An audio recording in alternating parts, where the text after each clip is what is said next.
Bonjour, je m'appelle Axel et je vais te raconter mon histoire.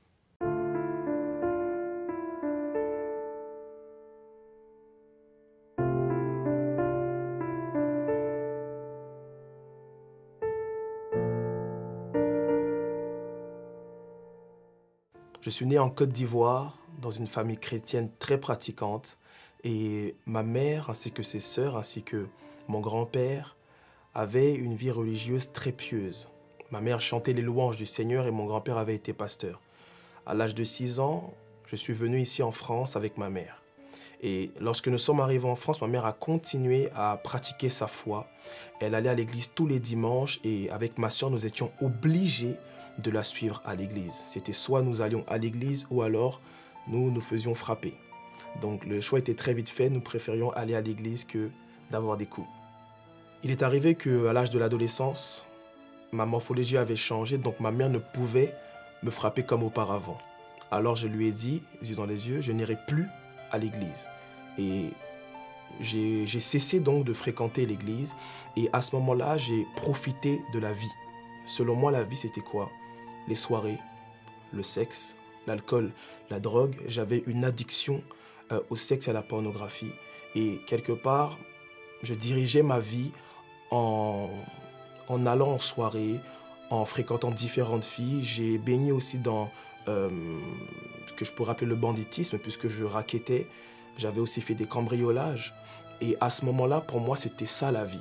Parce que j'avais de l'argent, j'avais des femmes et je n'avais a priori pas de problème. Parce que pour moi, j'avais tout ce qu'un homme pouvait rêver.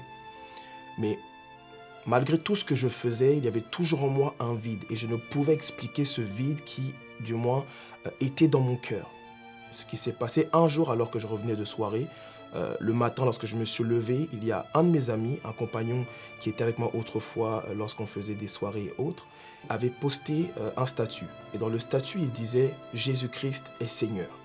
Alors sur le coup, je n'ai pas compris pourquoi est-ce que cet ami-là parlait ainsi, parce qu'il était musulman et je me suis souvenu du fait qu'il aimait se rapprocher de la religion lorsqu'il avait des problèmes d'argent. Donc je suis allé lui parler en lui posant la question « Mais pourquoi est-ce que tu t'exprimes ainsi ?» Et à ce moment-là, il a commencé à me dire ce que Jésus avait fait pour lui. Je lui ai proposé un rendez-vous et dans mon cœur, je voulais jauger sa foi, car je voulais voir si effectivement il avait rencontré Dieu ou si c'était de la mascarade. Nous nous sommes vus dans le RER, nous allions à Versailles si je me souviens bien, et à ce moment-là, il a commencé à me parler de l'amour de Dieu. Et quand il a commencé à me parler de l'amour de Dieu, dans mon cœur, quelque chose s'est passé. J'ai senti la présence de Dieu et j'ai senti l'amour de Dieu, mais surtout je me suis dit une chose précise, si lui il a pu changer, c'est que moi aussi je peux changer. Et à ce moment-là, j'ai commencé à pleurer. J'ai commencé à pleurer et mon ami m'a invité à l'église. Et quand il m'a invité à l'église, je lui ai dit non. Parce que pour moi, les pasteurs et toutes ces personnes religieuses étaient des escrocs. Alors il m'a invité une première fois à l'église, il m'a invité une deuxième fois. Et la deuxième fois, j'ai senti dans mon cœur, il y avait comme une force en moi qui me poussait à me rendre à ce lieu de culte. Donc le dimanche est arrivé, je me suis rendu à l'église. Et lorsque je me suis rendu à l'église, j'ai été frappé par une chose précise. Quand je suis arrivé, il y avait beaucoup de jeunes. Et pour moi, il était inconcevable que des jeunes puissent autant adorer le Seigneur, puisque j'avais baigné dans le milieu du moins des soirées mondaines. Et j'arrive dans un lieu de culte où je vois que des jeunes. Et je vois des jeunes qui sont en train de louer le Seigneur, qui sont heureux, qui sont dans la joie. Et je me suis dit, mais où est-ce que je suis en fait? Et je me suis assis et j'observais tout ce qui se passait autour de moi. Ils m'ont manifesté beaucoup d'amour, de simplicité. Et j'ai même loué le Seigneur avec eux. On a adoré ensemble. Mais pour moi, c'était bon enfant, si je puis dire. Mais lorsque le pasteur est arrivé, il a prêché un message qui était Jésus-Christ.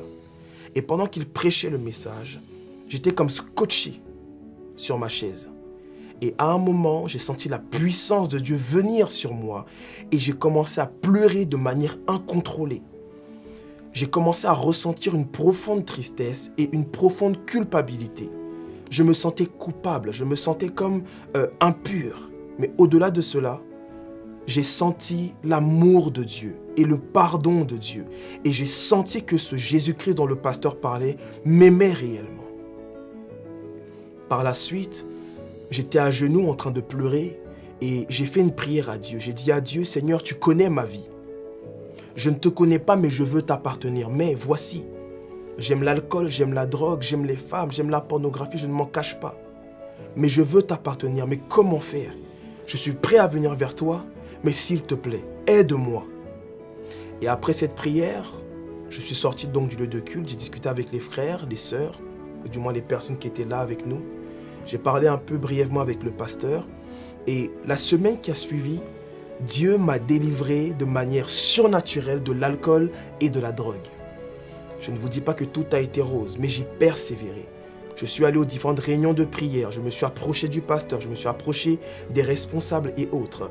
J'avais eu du mal à sortir de la pornographie et la masturbation, mais au fur et à mesure, Dieu m'a aidé, Dieu m'a soutenu et ma persévérance aussi a payé.